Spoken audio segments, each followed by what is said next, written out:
এখন বাজে রাত 11:30 আর এখন আমি মুড়ি ঘন্ট রান্না করব। এই যে মুগের ডাল ভিজিয়ে রেখেছি, ফুলে কি সুন্দর কালার হয়েছে, মানে কালারটাও চকচকা হয়েছে আর মোটা মোটা হয়ে গেছে, অনেকটা হয়েছে। আর এখানে রুই মাছের মাথা নিয়েছি, 2টা মাথা 4 খণ্ড করা। মানে বলতে গেলে অনেকের এখন ঘুম পড়ে গেছে বা ঘুমাতে যাবে এরকম সময়, আর আমি এখন রান্না করতেছি। আর যদিও এখন 11:30 বাজে, কিন্তু আপনাদের দুলাভাই এখনও বাসায় আসেনি, যার কারণে আমাদের ঘুমাতে ঘুমাতে অনেক রাত হবে। তাই ভাবলাম যে একটু কাজ এগিয়ে রাখি, বাড়িতে মিস্ত্রি আছে, সকালবেলা উঠে অনেক কাজ থাকে, তাই ভাবলাম যে একটু রাত্রে গোছায় রাখি। আর এই যে আজকে আবিদের একটা পুরনো প্যান্ট ছিল, সেই প্যান্টটা কেটে এরকম হাতা হাতা বলি না, আগে যে এইগুলো দিয়ে আমি ধরতাম, এগুলো ময়লা হয়ে গেছে, ধুইতে হবে, আবার ধুয়ে ধুয়ে পরিষ্কার করি। যেহেতু এখন স্কুল বন্ধ, বাইরে চুলায় রান্না করি, তাই নোংরা হয়ে গেছে। পাতিলেও এই যে পাতিলে কালি পড়ে গেছে। আর এই 2টা আবার নতুন বানালাম, মানে হুট করে বানানো হয়ে গেছে একটুর মধ্যেই, বেশ ধরতে অনেক আরাম।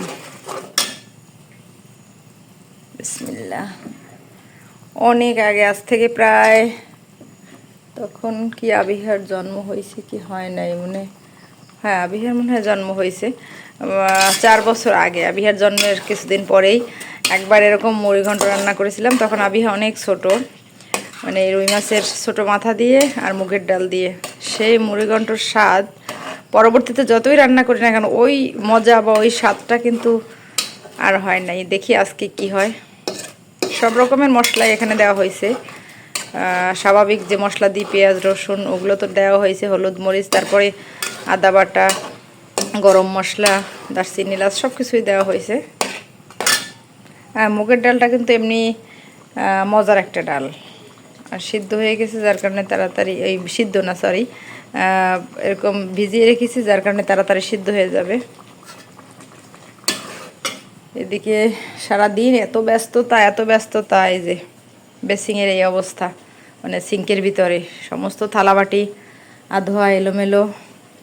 সারাদিন মিস্ত্রি বাড়িতে কাজ করলে, যাদের বাড়ি কাজ করে কেবল তারাই বোঝে যে কেমন ঝামেলা, একবার ঘরে, একবার বাইরে, একবার মিস্ত্রিদের কাছে, একবার রান্নাবান্না, বাচ্চাদের দেখাশোনা করা, এই সব কিছু মিলিয়ে ওদের পড়াশোনা, অনেক সময় চলে যায়।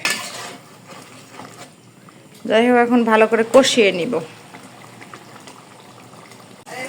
কিছু সময় কষিয়ে নেওয়ার পর ঢাকনা তুললাম, এই যে কষা কষা হয়ে গেছে, আর খুব সুন্দর একটা ঘ্রাণ বের হয়েছে। কিন্তু এখন ডাল দিয়ে দিব। মুগের ডাল দিয়েই মুড়ি ঘন্ট আসলে মজা লাগে, যে কোনো ডাল দিয়ে খাওয়া যায়, কিন্তু মুগের ডালটা বেশি মজা। আর এখন তো সারা বাংলাদেশে প্রচণ্ড গরম, মানে চরম তাপদাহ চলছে, আর রান্নাঘরে তো আর ওইভাবে ফ্যান দিয়ে রান্না করা যায় না, তাই এই যে হাত পাখা দিয়ে বাতাস করছি, রান্না করছি। এই যে তোমার হাত পাখার বাতাসে প্রাণ জুড়িয়ে আসে। আসলেই হাত পাখার বাতাস অনেক বেশি ঠান্ডা, অনেক বেশি আরামদায়ক, খুব সুন্দর বাতাস, সেই শান্তি।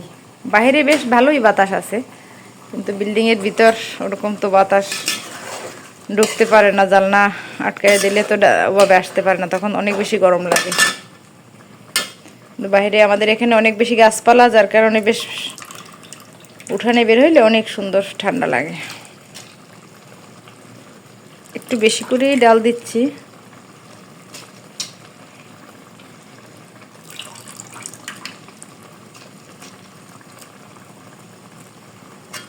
ভালো করে মিক্সড করে আবার কিছুক্ষণ ঢেকে দিব।